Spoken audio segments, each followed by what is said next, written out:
Okay, welcome everyone. My name is Sharon Stelzer and I'm a teacher at Perkins School for the Blind. Been there for a long time. So I've worked with many different age ranges, and my current job there is I'm lead teacher, so I'm doing lots of teacher support and trying to help them all and myself navigate through these difficult times as we're doing something that we've never done before. I'd like to pass it over now to Kate Beals, and she can introduce herself. Hi, everybody. This is Kate Beals, and I'm very excited that you are here and that we have an opportunity to do this today. I had the great privilege of working with Sharon Stelzer in the Deafblind program at Perkins School for the Blind several years ago. I'm an occupational therapist, and I also, in my spare time, have a 30-year-old son who has autism. So while I am not a parent of a child with Charge syndrome myself, my son does have a lot of OCD and a great preference for things being the same. And so I have some personal experience with what happens with him when his life is disrupted. And right now, everybody's life is disrupted. So we're hoping, Sharon and I are hoping, that some things we talk about today will be useful for all of you to make life at home with your school-age children or children and grown-ups of any age a little bit more calm and peaceful. So when we were thinking about how we were going to talk about this topic, we really were just thinking about how can we think about structure and routine during times that are a little bit extraordinary than what we would normally be doing. It is not letting me. Oh, here we go. So the first question we want to ask is, who needs structure? And our answer to that is everyone. You couldn't come to this meeting if you didn't have structure, if you didn't know what time it was, if it was just like, if Jennifer and Donna and all the staff had the Maryland project, Deafblind project, if they just said, we're going to talk about this, but they never told you when, they never told you, gave you the Zoom link on how to get on, without that kind of structure, it would be a little bit chaotic. So when we think of our children and ourselves and our families, that we really all need a little bit of structure in our lives. And for many of our children, they cannot come up with their own kind of structure, so we have to sort of give them the framework for that. So we hope that we will give you some good tips and hints today. So the first thing when we think about it, because I'm a teacher and I always think about, well, why is structure important? What does it do for us? And what does it do for our children? So the first thing that I think about is that when we have structure, it develops concepts. It helps us think about time. It helps us think about language.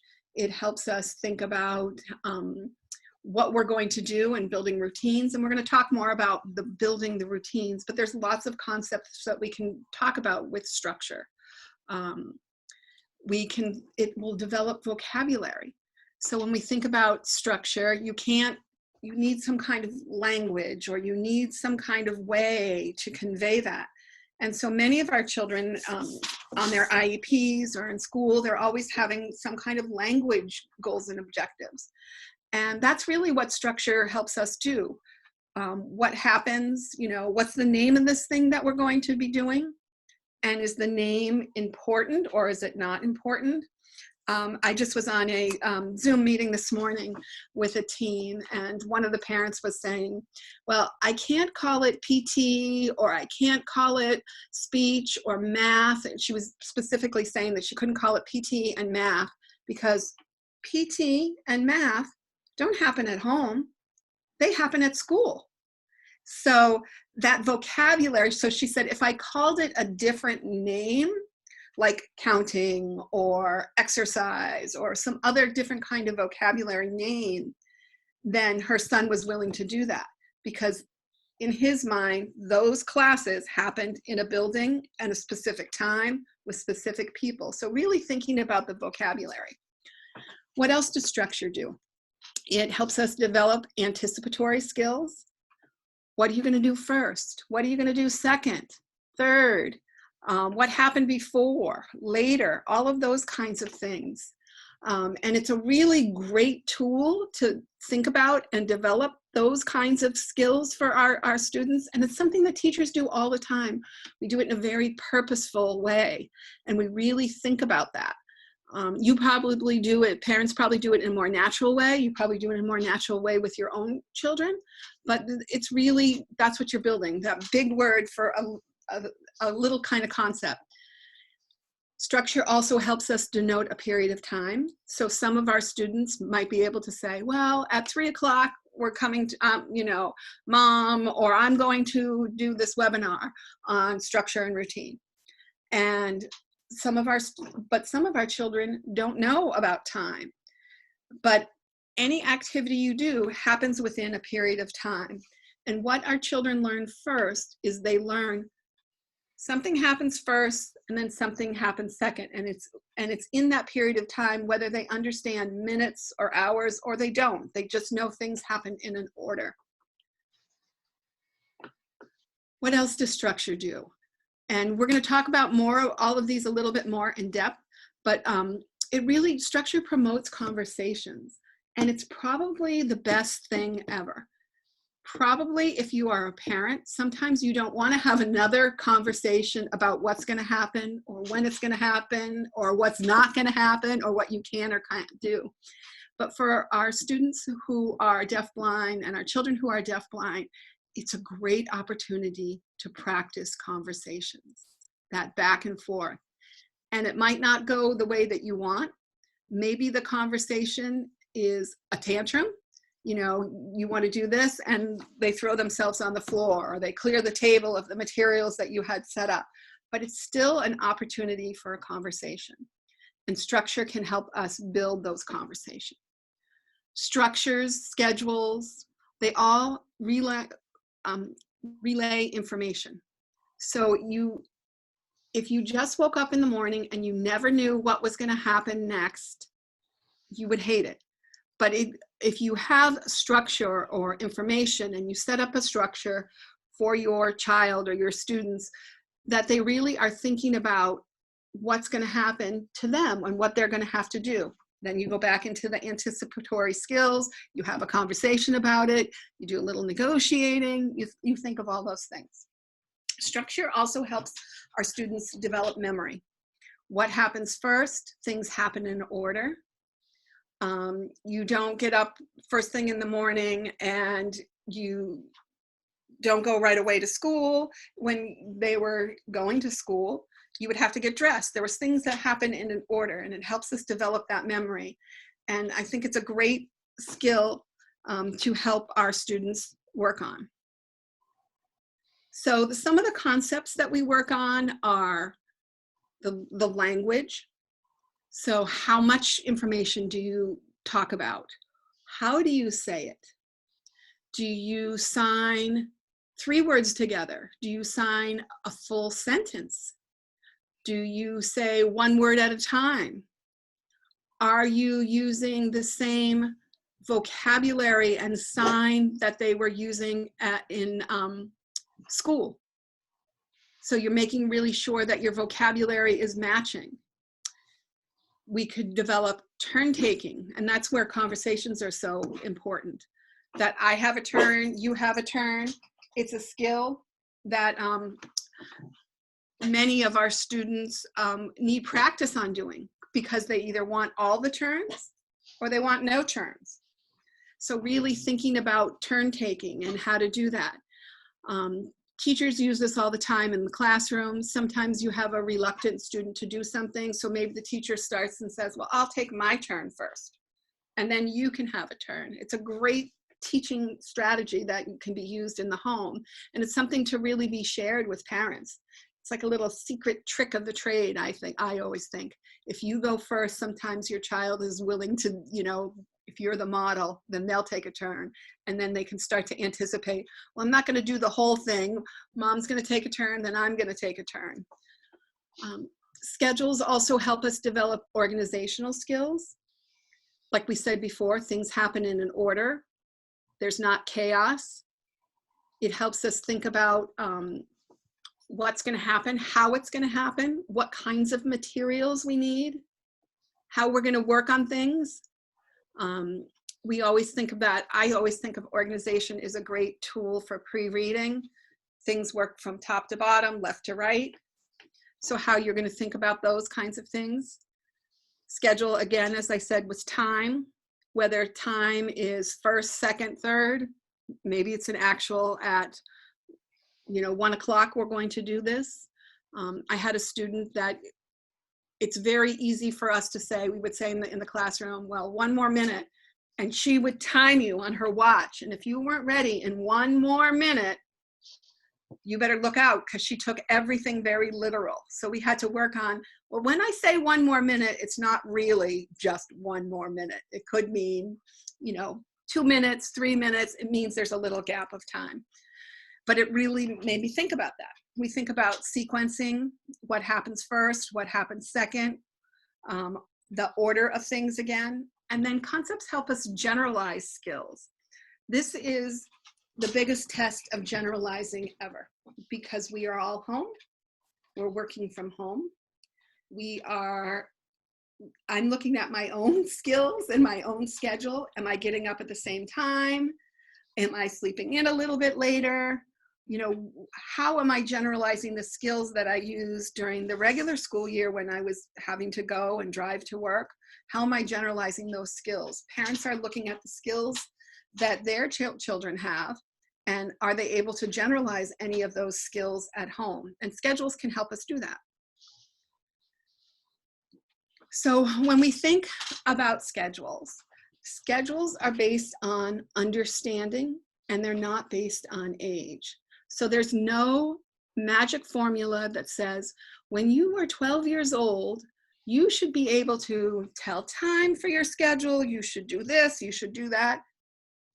That's not how it works. It's really based on how you think and the understanding that our children have. So how we're going to talk a little bit about schedules today is we're going to really think about building a series of routines to make our schedules, because that's what our children need the most. They need a variety of routines to figure out what's going to happen in this new world. Why aren't I going to school? Why aren't I being able to go to the playground to play? Why do I have to stay in the backyard and I can't go down the street to my friend's house? All of those kinds of things. So I was, when we were developing this, I told Kate, I said, oh my God, you're not going to believe this. I was reading the paper, and in the Parade magazine, Temple Grandin, who is a woman who has autism, and she was commenting about this whole COVID-19 crisis that we're in on a national basis.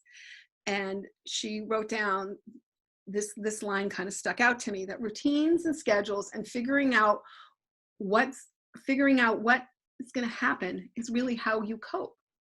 And I thought, that is so true. And then she gave a whole bunch of ideas for children with autism that she was thinking about schedule. And she did talk about routines a lot in that little article. So Jennifer has our PowerPoint, and if you would like this to be shared with you, she can share that. So we wrote this presentation initially for children with CHARGE syndrome, because we did it for the CHARGE Syndrome Foundation, but this really works well with lots of students who are deafblind. So if you're thinking, well, this isn't right for me because I don't have a child with CHARGE, or I don't work with children with CHARGE syndrome, think really about students who are deafblind, because this is true for many, many of them. So we know that the importance that our children crave routines, and they need to know their schedule. And how do we know that? Well, because they either ask us through sign, they might show us through their behavior, they might show us through their facial expressions, like a puzzle, like they don't understand what's happening, or that, you know, maybe they say a word that you don't like, it's wrong, you're just wrong, and they can't explain what's wrong, but maybe the whole thing they're saying is, I'm supposed to be in school, and this whole thing here is wrong, or you're not doing it the same way my teacher is. So having that schedule and building those routines will be helpful. So we have a picture on the left of a little boy who was crying. Kate found this and I just loved it. So we said somebody who does not have a schedule or does not have routine. And then on the right is a little boy who is smiling and happy because he does have a schedule, and hopefully having schedules help us make sense of our world. So thinking about what is a routine. So what we did is we looked up in the dictionary, what does a routine mean? And it's really a series of actions that are regularly followed. Pretty simple, right? Unless you have to do it with a student who is deafblind. It's a little more tricky.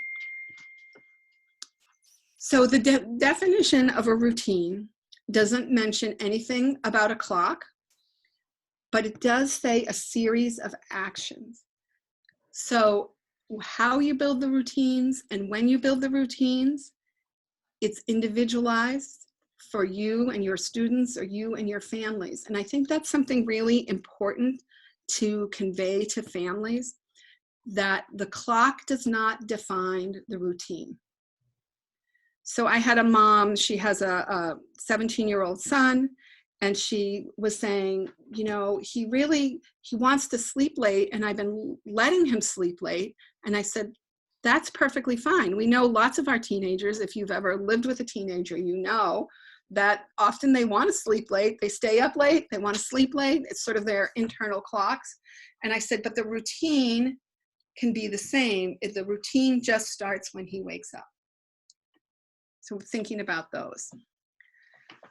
So I was thinking about, Kate and I were thinking about, you know, at your houses, for your own families, for your students, for your children who are deafblind, I want you to think about, what do you do now that is working? What do you want to do? And what can you realistically do? Because maybe what you would really like to do isn't what you realistically can do. So at the beginning of this whole crisis, if you were on social media, everywhere you went, there were posting of, well, here's the sample schedule of what you can do. 8 o'clock, shower, get dressed, breakfast. 9 o'clock, you could do an academic activity at the table. 10 o'clock, we'll get up and we'll do an exercise. Then 11 o'clock, and that might work for some families, but it might not work for other families. So you really have to think about what's going to work for you.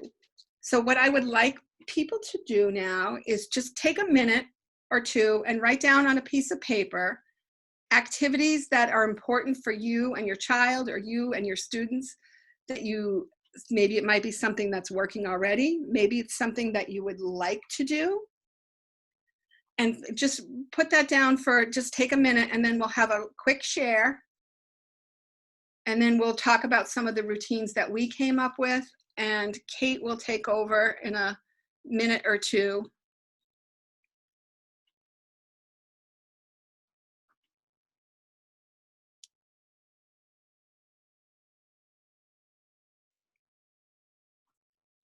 While you're doing that, just so you know, it's a beautiful, I heard it's not a nice weather in Maryland. It's a beautiful sunny day here outside of Boston.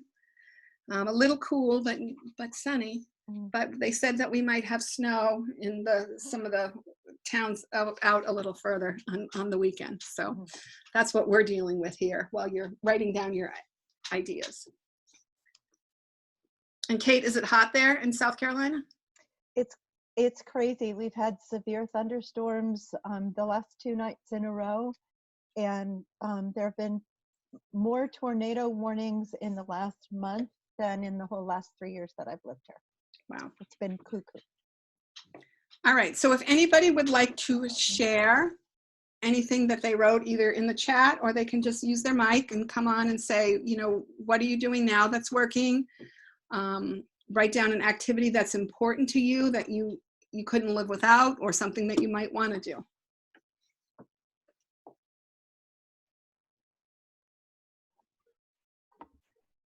And Jennifer, you're monitoring the chat, right? If anybody chooses. I am. Does anyone want to be brave and share something that might be important?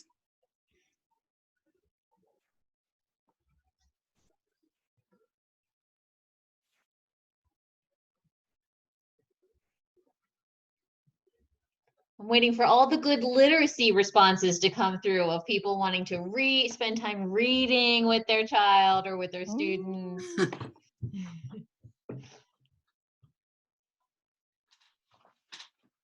All those fun, messy art activities I'm sure everybody's doing at home. Or maybe that you just have to, you know, get outside and you run around your house. You know, you go outside and you just, or you go outside and you have to scream. I don't know. So we have a comment of being active. Yes, being active, go outside for a little bit every day. Definitely. I think that's really important.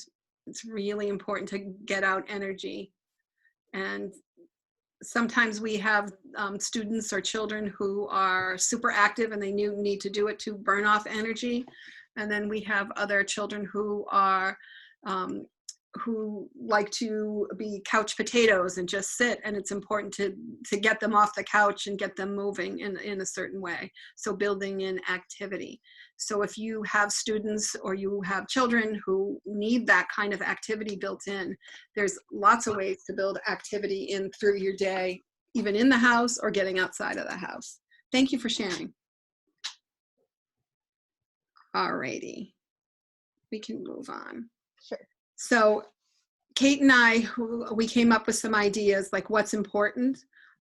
Kate put down for herself that she has to drink coffee. I must have coffee. That's not important for me because I don't like coffee, but that wouldn't be on my list.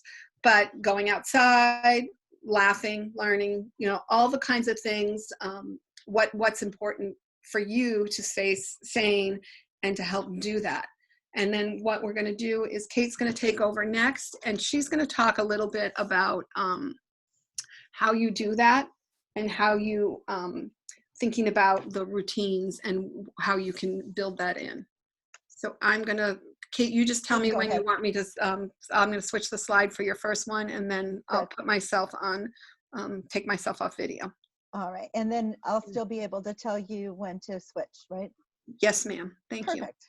And we had a few more comments. Oh, good. Share those, please. While you were chatting. One was working outside every day in the yard. Mm-hmm. One was finding some time for myself between being a mom, taking care of the whole family, and supporting students, which, yeah, that's really hard for our teachers who are also parents. And involving kids in cooking or baking. I love that. Yeah, those are great. Those are great activities. Yeah, they're fantastic. And I love the cooking idea because it's you need to get it done first of all, because you have to cook meals and things. But I think it's such a great conduit to teach so many skills. As a teacher, I'm like, oh my God, you can teach reading, you can teach math. There's a little bit about science in that. And it just makes me very happy and excited. So that was a great example. And I appreciate you sharing that one specifically. Thank you. Cooking is great. It does let you, it lets you do sequencing and measuring and turn taking and OTs like pouring and stirring. So many things you can do with that. So when you think about, Sharon said earlier that you can think about a schedule as a series of routines. And it doesn't matter what time you start. Doesn't matter what time you end. Those decisions are up to you. And so what I just did here was to and these were easy off the top of my head, just write down some things that are typically done in a routine way that might happen in the morning or the afternoon or the evening. And some people would want to switch their bath and shower to the morning instead of in the evening, and that's perfectly okay. These are not rules. These are just possibilities. So activities for routine or that can be developed into routines for the morning might be using the bathroom, grooming. That means things like washing hands and face and brushing teeth, combing hair. Then there's getting dressed. Activity I cannot live without is making coffee in the morning. So that one's for me. Or having breakfast. Maybe wash up the dishes after breakfast, make the bed, feed and walk pets. That's another wonderful way to work on some fine motor skills, measuring and pouring, and also getting some of that outdoor time if you have pets that need to be walked. I believe I saw a picture of someone walking their goldfish bowl in a harness in order to be able to be out of the house. So you have lots of creative ideas. There might be school activities at that time, and there might be play activities at that time. But any one of those things is something that can be structured in a way that the same steps are followed each time. In the afternoon, it might be lunch, cleaning up after lunch, maybe doing some chores around the house. Playtime, I think there's good time to play throughout, different times to play throughout the day. Maybe have a snack, maybe resting. You know, I've read that we think about resting as being an inactive thing, that when you're just not doing something. But I've read that during this crisis time and these times of great stress, that actually making a point of resting is a really good idea right now. We're all using extra energy in ways that we haven't had to before. And so it's okay to rest. It's probably a good idea if you can. And you don't have to feel guilty about it. Maybe have a snack time, do some recreation, some play outdoors, plan or prepare food for dinner time. Those are all activities that you can build routines around. In the evening, maybe the actual cooking, maybe setting the table for dinner, eating together, cleaning up, again, feed and walk pets. Maybe evening time is good for some quiet activities, maybe some child's or student's choice activities from an array of quieter, more calm kinds of things to do. Planning for the next day. Bath, and I'm going to come back to that in a second. Bath or shower, brushing teeth, getting ready for bedtime. Maybe there's a story in there. Maybe there's certain stuffed animals that need to be arranged a certain way. But there, or good night routines. Lots of ways to build routines during the evening hours as well. I want to go back to plan for the next day for just a second, because that's where, as you develop your routines and put those routines into an order that becomes a schedule, you can actually set up your schedule for the following day. So first there's going to be sleep, and then in the morning we're going to do this, this, and this. In the afternoon, this and this, and in the evening, this and that. For depending on your child and how much they're able to participate, you might want to set up only the morning schedule first, and then when that's completed, then do the afternoon one. When that's complete, then do the evening one. Some of our older children can work a schedule through the whole day, but it's a nice idea before going to bed at night for the child to have an idea what's going to happen first in the morning. So again, those are just ideas. You will have your own, and your own are the best. So, okay, Sharon, do you mind changing? Great, thank you. So as I was thinking about it, I divided routines into 3 different categories: into self-care, recreation, and household chores or household work. So examples of self-care activities would be washing hands. That's a super important one right now, and you're probably spending lots of extra time washing hands with children. Bath and shower is self-care, shampoo, brushing teeth, hair care, using the bathroom, and dressing and undressing. Now, you all know that each of those activities has multiple steps to it. And the way that you put those steps in order and how much of an activity you expect the child to do is what is going to shape your routine. Okay, Sharon. A recreation activity or leisure activities would be things like getting outside to walk or swim or dance. You could do some of those things inside too. I was talking with a friend the other day whose son is obsessed with the Titanic, and he was playing Titanic in the bathtub. So some of those things you could do indoors. Riding a bike, listen to music or play music, play games, coloring and drawing. And here's your literacy, Jennifer. Reading books and stories that don't actually have to be books. You could be using your story boxes. And activity books about actual activities that your children have done with you, that you create yourself. Arts and crafts, and again with arts and crafts, as an occupational therapist, the very first day of OT school, they taught us that it is the process and not the end product that's the most important. So routines could be built about any of those kinds of activities too. Next. And household chores, oh gosh, there are so many possibilities. All the parents who are joining us know that this list is very small and there are so many more.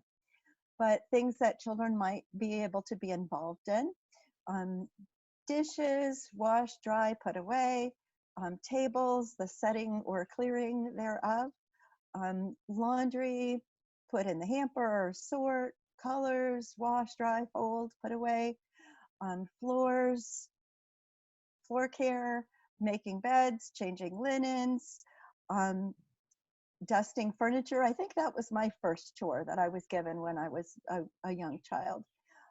Meal preparation, and it doesn't mean that a child has to be involved in cooking on a hot stove. They might like to tear the lettuce apart and put it in a bin of water to wash, or pour ingredients in a bowl, or put different things in a bowl. The bathroom, cleaning the tub, wiping the mirror. That was another thing that I did as a younger child. Wiping off the sink, all different kinds of household chores. And I think that kids like to be productive. All of us have our our couch potato moments, but I think that children really do like to feel productive and feel competent at doing things. So any steps that they're able to do, I think is a great experience. All right, let's go to the next one. Great.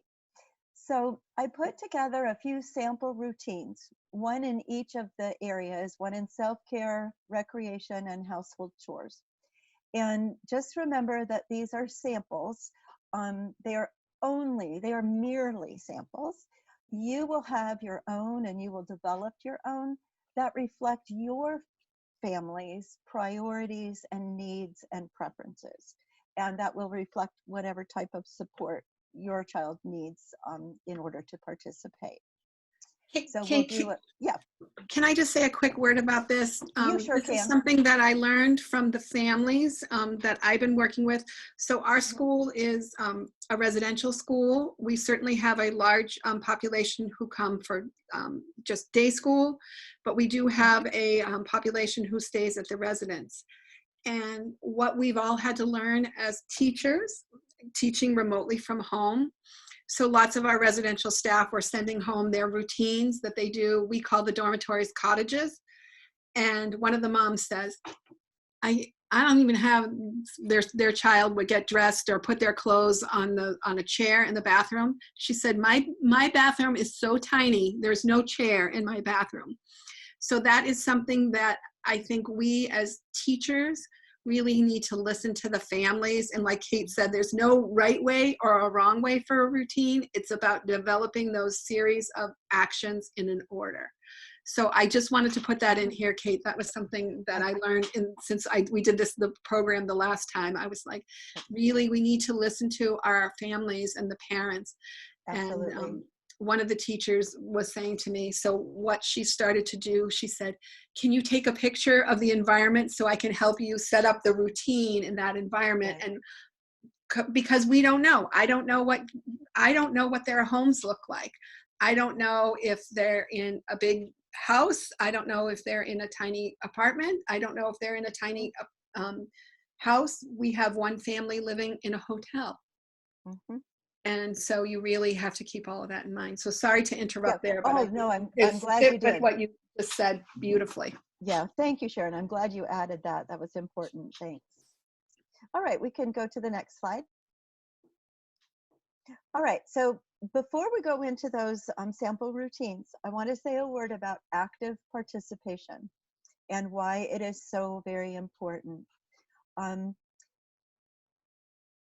Whether the child is able to participate a little bit or a lot, it doesn't matter. As long as they can, as long as they participate and are given the time to participate. And this is why it's so critical. The way that the brain works, my slide says the child, but it applies to everybody. We have to do in order to learn.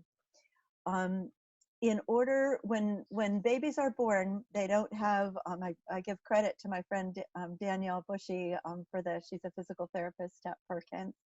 Their babies are born without a lot of wrinkles on their brains. And it is experience that builds the wrinkles and builds the pathways so that the child learns and becomes more adept at performing skills as time goes on. So the child has to do in order to learn. That's what builds the pathways. And this is the reason that we don't use hand over hand facilitation. Because what happens if you take a child's hand, if you take a hold of the child's hand, the first thing they're going to do is try to pull away from it, and now you've got conflict. The other thing that happens is if they happen to not pull away, you take the child's hand and move it through the activity. Whose brain is working? Right? It's the grown-up's brain that's doing the work. The child's brain's just going along for the ride. So the child can't learn from being passively moved through an activity or through an action. So this is why we use hand-under-hand facilitation instead. You support the child and gently guide, but they have a chance to remove their hand, and eventually, because they don't feel threatened by having their hand grabbed, they will begin to do some of that exploration on their own. So I would encourage you to not try to make your routines too complicated and not go too fast. Allow some extra time for the child to initiate an action that you've requested, and then you can provide some help. What happens is, I learned this from taking some classes by Millie Smith, who is absolutely brilliant, and whose phone number is what I will take with me if my house ever catches on fire. That the brain becomes the most active at the planning and initiation stage of movement. Continuing on with the execution and the winding down of that movement, the brain becomes less active. So you want the child to initiate, to at least begin moving as needed in the activity. And that's when learning happens. That's the place where learning happens and where those pathways get built. So you want to have the child be actively participating as much as possible, and you manipulating their hands and their body as little as is possible. Okay, thanks. Sharon, can you go to the next one, please? Okay, so this is going to be a sample routine for self-care, and I chose washing hands because it's so very important right now. So the steps of that routine might look like this. Go to the sink, turn on the water, get your hands wet, dispense the soap, rub the soap on your hands, maybe you're singing a song while you're doing that, so that you make sure that you've gone for the full 20 seconds, rinse the soap off. And then this is this might be a new one for you in this routine. Right now, especially, leave the water going, get a paper towel, and use the paper towel to turn the water off. That's because you have a dirty hand that turned on the faucet, and now you've washed your hand with soap and your hands are all clean, and now you touch the faucet to turn off the water, and you've recontaminated your hand already before it gets dry. So put a barrier between your hand and the water faucet when you turn it off. Then throw that away. Then you can dry your hands with a towel, and if it's paper towel or cloth towel, hang it up. For people who have children who like to put their thumbs under the faucet so the water squirts everywhere and gets you all wet, I have worked from behind a child, and I've had to go ahead and turn the water off as soon as their hands are wet. And then, they do the soap, and then I end up washing my hands over again afterwards because I've touched that faucet handle. But sometimes you have to be a little bit sneaky if you have kids who like to play in the water and squirt it everywhere. But those are some of the steps that you might have in a hand washing routine. I've had children where the step that they could do was put the paper towel in the wastebasket, that their level of ability was that they could put in. That was the skill that they had at that time. So put in is a fine place to start. And you can have the child involved in whichever steps they have the most ability, and then build the skills for the other steps. Okay, Sharon, can we change, please? Hey, Kate. Yeah. There is a question in the chat box, I believe probably in regards to when you were talking about hand under hand. Okay, what's the question? What is a child, what about a child has, if a child has apraxic or dyspraxic disabilities? That's okay. You still want them to initiate. I would still use hand under hand and have them initiate the muscle action. I would still not move them from the top. I'd still guide from underneath. Does that answer it? Was that about?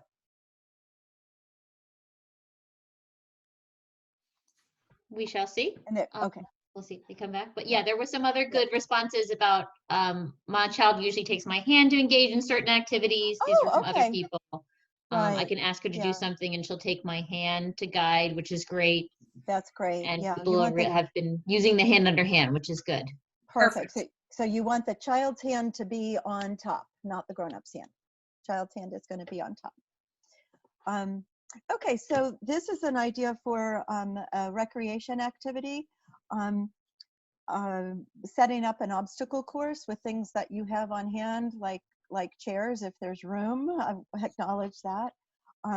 Chairs or a stack of books or a ball or a laundry hamper. You know, you can use any kind of materials that you have available. And you put those in an order and decide what you want the child to do at each step and demonstrate it. And this is just an example. Maybe you put a piece of tape down, you start on a tape line, you walk to the first chair, walk around it once, you jump to the second object, jump around it twice, commando crawl over a big pillow, and run back to the start line. You can also, as children are more able, you could have the child decide on what the obstacles are and what order they want to do different movements in. And we're going to talk some more in a little bit about how to modify things. But this is also one for this sort of recreation activity. If you're encouraging movement, if you have a child who likes doing puzzles, you can have the puzzle board at one end of the room and you have all the puzzle pieces at your end, and they come to you, get one puzzle piece and crawl through a tunnel tube or crawl over a pillow to get to where the puzzle board is, and then come back to get another piece. So that gives you some movement while doing a puzzle instead of the puzzle being a simple tabletop activity. Okay, Sharon. So this might be a sample routine for doing laundry. I sort of had in mind older kids for this, but it doesn't have to be. There's so many different steps that who doesn't have kids who like to dump stuff out, right? So maybe turning the hamper over to dump out the clothing, then sorting by color, you know, the dark colors and the whites. Put one load in the laundry basket, carry it to the washer, open the lid. Maybe there's a child with the thing that they can do is open the lid and they're still participating. Put things in, measuring. Here's another thing that will involve some math and some pouring.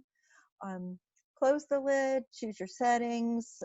Grown-ups might want to do that until unless you have some special maybe tactile markings to help a child figure that out, or help a child who is vision impaired figure out where the settings match up.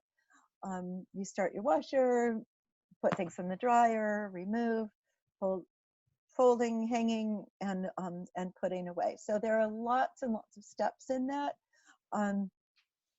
And you can choose one of those steps for a child to be involved with, or all of those steps, or just a few of those steps.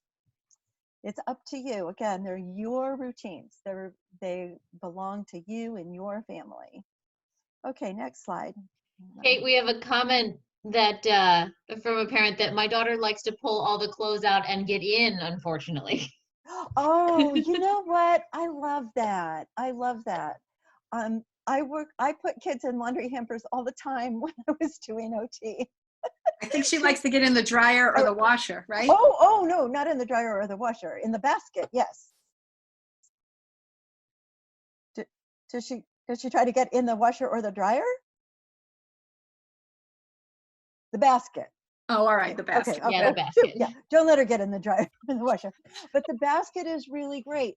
I used to take a laundry basket with me when I was doing home health OT, and I always had a laundry basket when I was doing OT in the schools. Especially children who are deafblind can figure out where their bodies are better if they're in a small contained space. So she might want to have her very own laundry basket with pillows in it. She can get in. I'm serious. And I actually have a picture of my son when he was little sitting in a laundry basket full of books and him looking at the books. He couldn't read them yet, but he was looking at the pictures and he wanted all the books in the basket with him.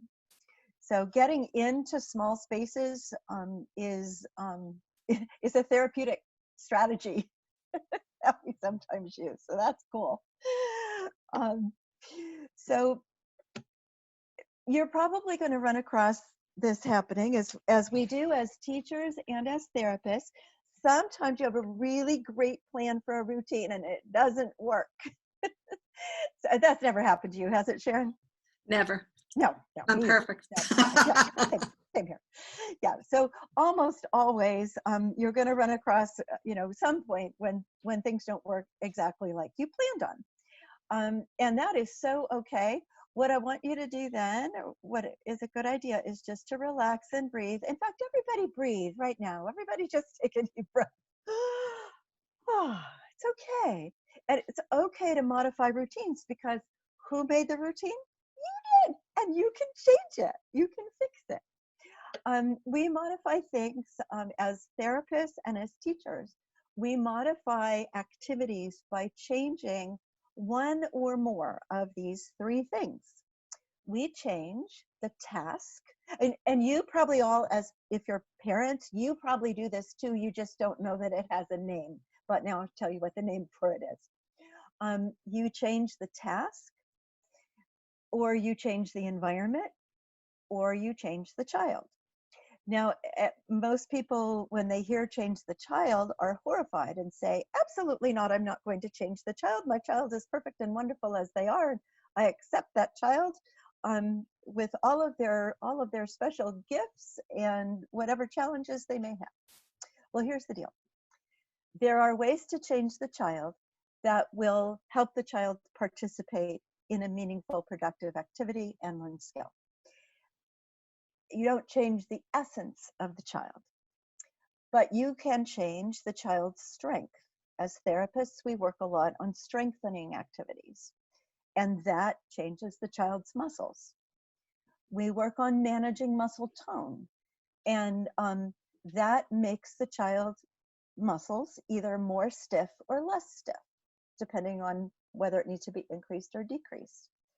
And all of us who have, and I bet parents and teachers or therapists who are involved in this event today have all learned something about sensory integration and therefore are aware that you can change a child's level of arousal in order to be ready to participate or ready to learn, sometimes we call it. If the child is really hyper and super, super active, we want to do something, provide a type of calming sensory input to help them get organized. If they're very lethargic, we want to provide a different type of sensory input to get them more alert and more excited and ready to participate.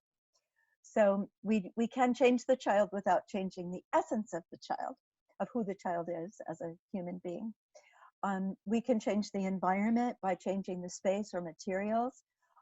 I've always found it fascinating if I have a child working in a bin of sand or dry rice and they're using their hands, if you change the environment by adding a cup, how the activity goes in a completely different direction by changing the environment by adding a single object. And you can change the task itself by increasing or decreasing how complex it is, the number of steps, the size of the materials that you use, lots of different ways to do that. So you're going to bump into times when things don't work out exactly as you had planned them, and that's okay.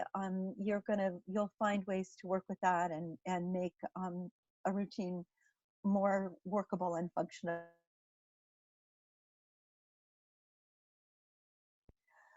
So you can make very simple changes. You can make very simple modifications.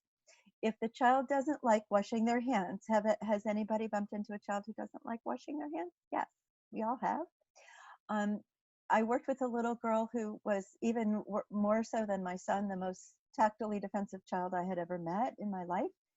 And what we ended up doing, and she wouldn't let her mother wipe her hands with a washcloth. I mean, she wouldn't put her hands in the water. She was not having any part of that action. What we ended up doing was I took a little Tupperware pan of water and some of that foam soap that comes in different colors and some toy fish, and put the toy fish in the water and had her pick which color foam. I didn't call it soap, I called it foam. And we put some of that in the water. She washed those fish all afternoon. And her hands got clean as can be. So you can call it something else. You can call it making bubbles. You can call it washing, let's wash the toy cars. You can clean up. You can clean up the foam. Maybe you've got, the foam has gotten onto something by accident, wink, wink. And then the child helps you clean it off. And sometimes they're more willing to take something off than to put their hand in, even though functionally they're doing the same thing. So sometimes it's all in the presentation. So there are lots of things that you can do to change or to modify an activity. If they're washing plastic Easter eggs, instead of washing their hands are still getting clean. Okay, next slide. Thanks, Sharon.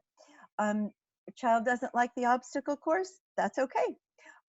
You let them choose what items to use, what order to put them in.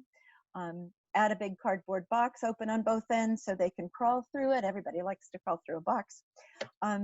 You can use a smaller box with all of its sides to make dice, and you can like draw a picture of an animal on each side of the box, and the child throws that, and whichever animal picture is up, then you move like that animal to the next item in the course. It might be a snake, it might be a rabbit, maybe an elephant or a duck. So there are some simple changes that you can do with that. And I think there are lots of times when the child has a way better idea than what my idea was. So listening to them, I think is really important in development of these kinds of routines as well. Okay, Sharon, next slide. Simple changes for laundry, their laundry routine. Heck, let them choose something else. It's okay. It was my idea that they should be involved in doing laundry. You might want to have them involved in washing the vegetables that are going to go in the salad. Choose what is interesting and meaningful and motivating. If there is if it is going to be laundry or whatever task you choose, you can reduce the number of steps the child is expected to perform. If you have a child who grooves on counting, I know some children who really enjoy counting. They enjoy it a lot. And so it takes longer, but you can count. They can count each piece of clothing. You can also use a kind of schedule that's like use a first then system. Like first we're gonna put the clothes in the washing machine, then we're going outside for a walk. You could also, doing a schedule, you can sandwich a non-preferred activity between two things that a child really likes to do. Like first we'll walk outside, then do the laundry, then iPad time. So first, then, and sandwiching are a couple of strategies that you can use as well. Okay, Sharon. Sharon is moving slides for me because just the way the computer setup worked this time. So actually, it's your turn. Perfect. Put my video back on. All right. So you're thinking, oh my gosh, these are all lots of great ideas. There's so many things, but you're home or your students are home and they don't have all the materials that you might have. So where we want to start is, and how we want to help our parents or help yourselves, is thinking about how does your child communicate? So that's the first step. Do they use pictures? Do they use objects? Do they use speech, sign language, gestures, a whole bunch of those? Some of those behaviors I didn't put in there, but sometimes our children communicate through behaviors. So you always want to start with the level that your child is at now. And then, like I said before, but I don't have the things they had at school, or I didn't have time to send home, their communication system. So Kate and I tried to brainstorm a little bit about what we could do and how we could communicate at home. So you can communicate by showing, and Kate talked a lot about that. I talked about that a little bit at the beginning by having the my turn, your turn. So you could show them materials or objects, and all children Objects is a very concrete way to show any children anything. So even if they are reading or they use Mayor Johnson pictures, and you don't have a Mayor Johnson picture, you can always show them the object. All kids like to interact with some kind of objects or can do that. You again might demonstrate by modeling what you want the child to do. Turn taking it might be. Maybe the first time you do the whole task and you show them and say, you know, look at mom is going to do this. Or as a strategy for helping your families, you might say, you know, if you do it or you have a brother or sister model it, how to do it, that might be. You want to think about the resources that you have. So if you could use internet pictures, if you have a printer, you could print them out. If you don't have a lot of ink and that's expensive, you could show your child if they could see on the computer what the picture is of that, if their vision was able to access that. If you have siblings or spouse or family members, you're thinking, I don't have time to do that. Most of us and most of the people that we know are home. And you might have an aunt or your sister or your brother who's sitting in another house, and they might have time to help you look at pictures. You say, look, I need a picture of, we're going to cook and we're going to make brownies. Can you get a picture of a brownie box, eggs, a bowl, and a spoon? And can you send them to me so that I can have it, because I don't have time to do that myself. So think about who your resources are. And think about asking people for help for you to do some of those things. Remember that we're building the series of routines. So these are some little tricks that you might want to say. So you're going to use general labels like cooking, art, maybe chores, or you're going to help mom or you're going to help dad.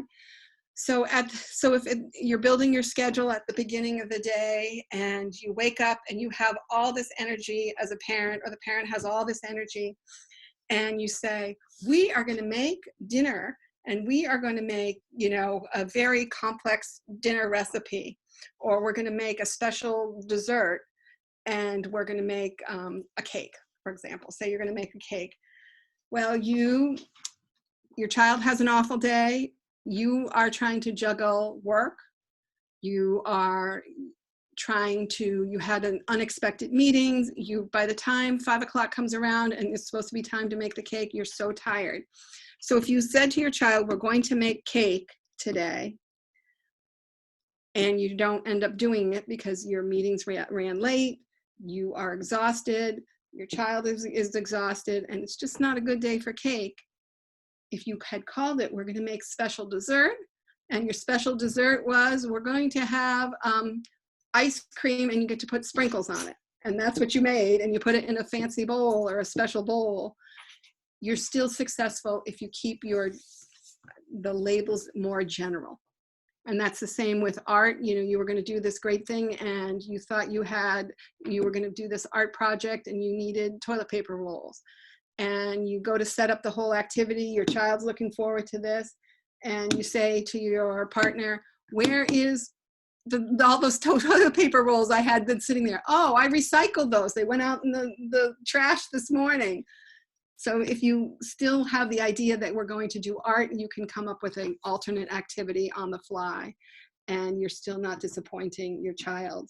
And you're not disappointing yourself because you're still doing it, but you can modify it. So it's just a way of thinking about things in a little bit different way to still be successful.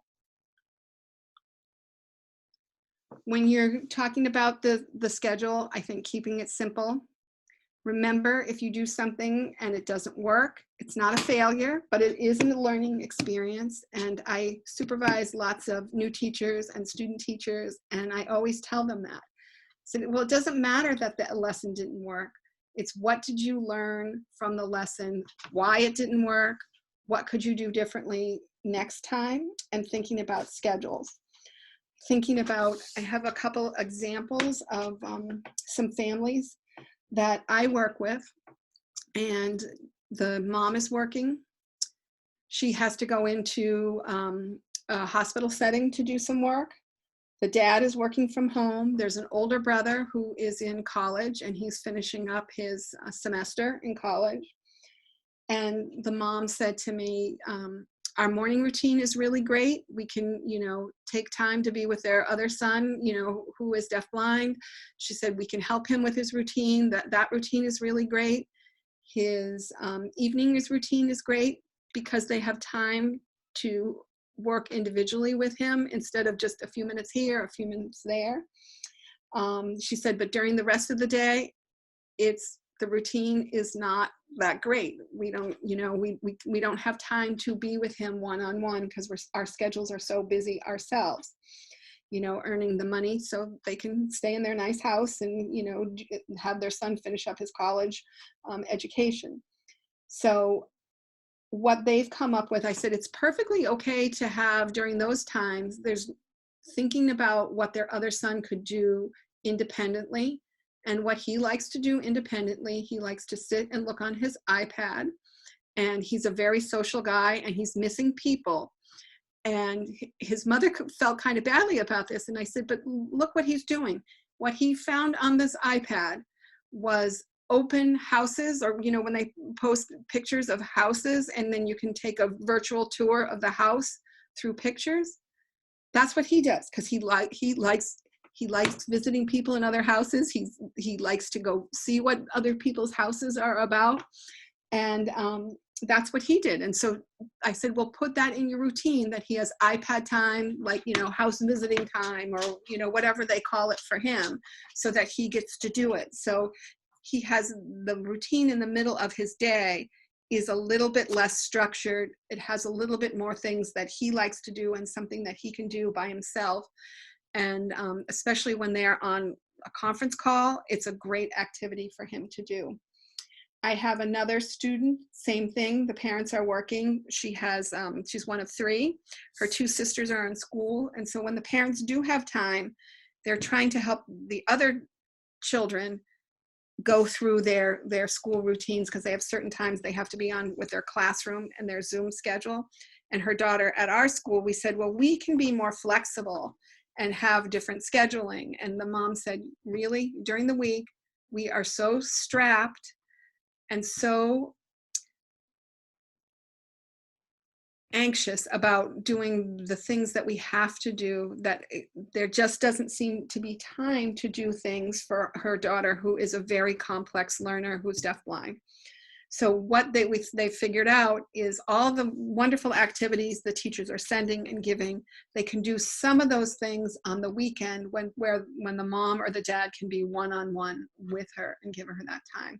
So really thinking about your schedule, because remember at the beginning, we talked about that routine does not have a time affixed to it. It's just a series of activities in a row. And for them to do some of those school activities, they try to do maybe like a crafts activities. They try to do maybe reading one of the stories the teacher said on the weekends.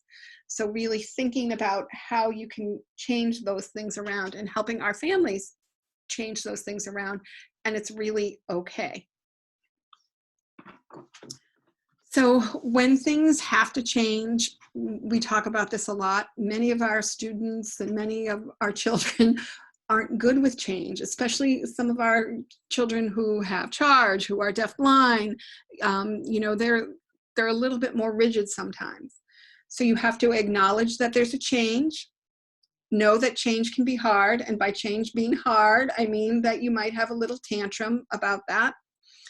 You have to plan for change so that something might change, because if you were going to cook and you did an order from the grocery store because you weren't even going out to the grocery store and the ingredient didn't come, you have to plan, okay, so this is our backup plan because we didn't get the brownie mix in our order, or when Dad went to the store, there was no brownie mix, so we can't make brownie, but look what he got, muffins. We're going to do that instead. So you plan for some kind of change and have a backup.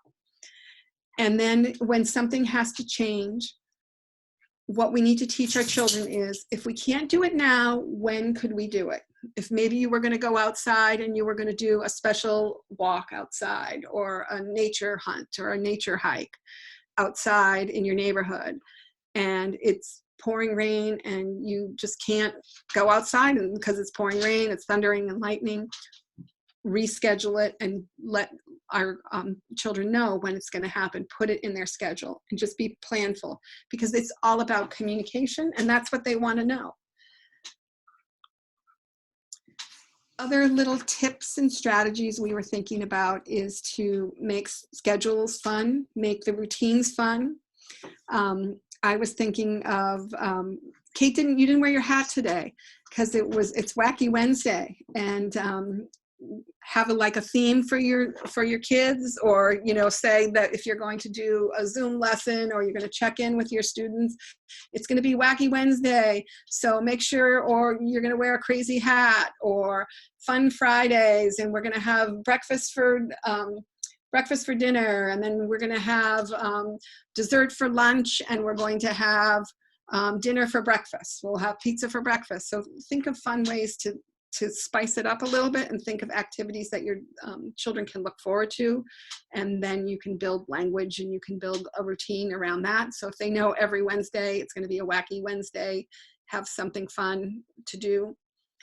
Think about balancing activities for active activities versus restful activities. You don't want to do everything so active and so busy that everybody's exhausted by the end of the day, and the next day you can't even face school or work because you were so busy and crazy the day before. So you want to have a balance of doing things that are active versus restful. So think about if your child has a lot of things that's a tabletop. I loved Kate's idea that maybe you could do the puzzle piece. Oh, you have your hat on now. I have a Wacky Wednesday. That you could put your, the puzzle piece on one end of the room, and the child has to go back and forth. You could do that. Maybe you use their siblings, and one sibling sits on one end of the living room, and the other sibling sits on the other, and you have your child who's deafblind go back and forth giving objects, back and forth, and they trade. You can use your child's teacher as a resource. We're really trying to encourage, tell me, what it's like. Teachers can ask really leading questions. Tell me what it's like. I don't know what, could you take a picture, or could you describe, how it is for, like, some of our students, they can't turn on the shower water. Well, at school they can do that independently in the dormitories, and then they take a picture of your shower nozzle, and it's hard, and so they can really think about things. So ask them for help in how you do that. We had a mom with one of her students, one for her child, and she said, he's a day student at our school, and she said, I never have time for him to really pick out his own clothes and do that. So we're trying to take time for the things that we never had time for during the school year, when I'm trying to get to work and he's trying to, I'm trying to get both of her children off on the buses to come to school. So she's taking time. So she's been asking really great questions for the OT and the teachers. Well, okay, he can put his shirt on his head, but how do I make sure it's not backwards? And she's been using her resources that way. And it's a great tip. To do is to really use the resources you have and ask, because things are differently, and our kids know that they're different. Things that they never did at home, they're being expected to do at home. So really try to use the resources that you have. And remember that you are not stuck at home, you're safe at home. So we'll open it up to questions in 1 minute. I just want to let you guys know on this forms, we have all kinds of resources, and Jennifer, you probably can share with everyone, but we have all kinds of resources. We try to write down next to the websites and the resources what you could find on those websites. So we have, everything from stories in Spanish with a slower audio, ASL books. Kate put in a big thing from the World Health Organization. It's awesome. That have lots of resources for talking to kids about what's happening in our world right now. We put in the National Center on Deafblindness. They have a ton of activities at home. Charge Syndrome Foundation has a lot of activities. And even if your child doesn't have Charge Syndrome, they have a really, if you go on their website, there's a wealth of information. We put down Perkins School for the Blind has some. So, and we also have our contact information as well there. So we're going to open it up now for questions. And if people want to just put their email address in the chat box, I can send it out that way, or feel free to email me. I put my email address in the chat box to request a copy of the PowerPoint that has all of those resources included.